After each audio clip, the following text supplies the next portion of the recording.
Jangan kaget ya kalau di Indonesia akan ada hujan salju. Sekali lagi, jangan kaget kalau Katulistiwa akan bersalju. Memang Sontoloyo ini nyeleneh informasinya. Banyak yang bilang ngawur atau ngayal. Namun kalau bicara ada fakta dan data yang berbeda sumbernya dari berita-berita mainstream, Anda harus mulai berpikir. Penyiaran berita mainstream hampir semuanya dikendalikan globalis dan negara adikuasa yang punya agenda propaganda. Maka informasi yang diberikan Bosman jadi terlihat aneh dan ngawur karena memang berbeda sumbernya dengan berita mainstream. Kembali ke climate war atau perang cuaca. Bukan saja perubahan cuaca ya, altered weather. Perang cuaca akan membuat arus angin dunia berubah. Bukan sekedar climate change atau perubahan iklim karena kebodohan dan kecuekan manusia rendah kepedulian alamnya saja yang membuat dunia semakin panas. Bukan, ini lebih kejam lagi. Jauh lebih kejam dari perbuatan Rangga meninggalkan cinta tanpa pesan. Namun ini adalah perbuatan manusia-manusia egois, pemimpin egois, negara besar egois, dan globalis cabal egois, yaitu para Thanos yang ingin menjadi penguasa, turun tangan dengan sengaja memasang alat menggeser angin, cuaca, terganggu keseimbangan alam secara global. Inilah yang kita wanti-wanti, apa yang akan terjadi setelah pandemi virus berkepanjangan, manusia ditimpa masalah lagi dengan cuaca yang kacau hingga tumbuhan tropis bisa mati, makanan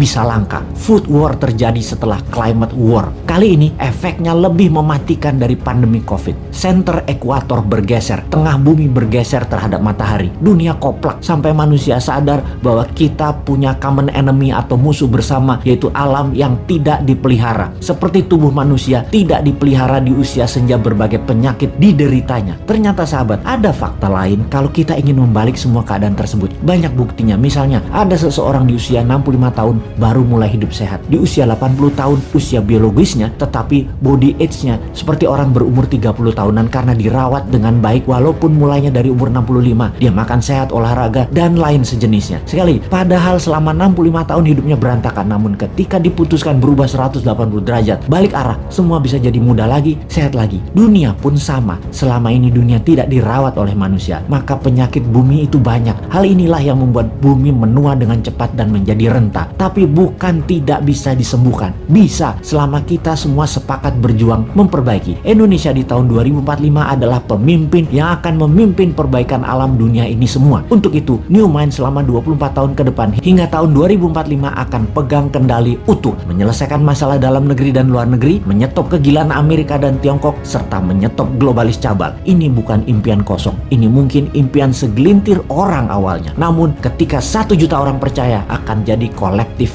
belief. Ketika 10 juta orang pertama, kekuatan keyakinan makin besar. Dan ketika 100 juta orang percaya, maka Indonesia akan bergetar. Ketika 270 juta orang Indonesia percaya, Indonesia menang. Dan ketika 1 miliar manusia percaya, dunia semakin sehat. Ketika 5 miliar manusia sepakat, maka dunia damai selamanya. Saat ini, silahkan kalian percaya dengan pejabat yang mendukung penyedot nikel dari tanah air tercinta ini hingga 3 tahun ke depan, supaya musnah cadangan nikelnya. Silahkan dukung. Tapi kalau mau Indonesia baru, dunia baru, siapkan konsep bernegara yang membuat Indonesia akan menjadi negara superpower. Ubah pola pikir lama dan semua pejabat incumbent, termasuk yang mencalonkan di tahun 2024 yang dari incumbent. Mereka semua pikirannya lama. New Mind, siap!